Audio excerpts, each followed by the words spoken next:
Els dies 27, 28 i 29 de juny arriba la tercera edició del Manrocionicam, el festival de música electrònica de la Catalunya Central, que en tan sols 3 anys ha passat de celebrar-se en tan sols un dia a fer-ho en 3.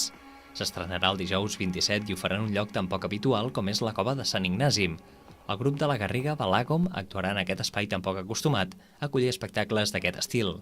Als organitzadors del festival els agraden els reptes i mica en mica la marca manrociònica va quedant gravada a la ment de molta gent. Primer any que poder gent de target de la nostra edat, de 25 cap amunt, per dir alguna cosa, sinó que ara ja em sembla que, hòstia, la gent de 18 anys i de 19 anys ja ens diu tinc moltes ganes de que arribi manrociònica. Ja és com que ha canviat tot i que ens hem consolidat com a marca. Llavors, la idea és consolidar-se com a marca vinculada amb la ciutat i per això escollim llocs, crec jo, culturalment interessants per tothom. I imatges de postal com la Reforma, per exemple, que aquest any també serà espectacular. Durant els 3 dies de festival passaran per Manresa artistes de repercussió mediàtica, alguns dels quals han passat pel Sonar de Barcelona.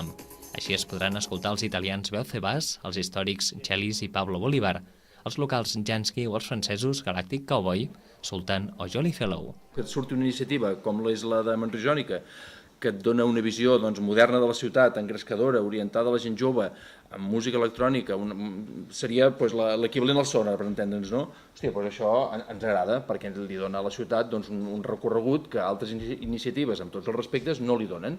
És una imatge de modernitat i de mirar endavant que pensem que ens fa falta. El dissabte, dia 29, serà el dia més complet amb un pícnic al Parc de la Seu durant el dia. Al vespre la música es traslladarà a la plaça de la Reforma i a la nit amb 3 ambients a la sala al Cielo. Manrociònica, que es troba en creixement, aquest any ha perdut el Manrociònica en Xics, per motius de logística i també de pressupost.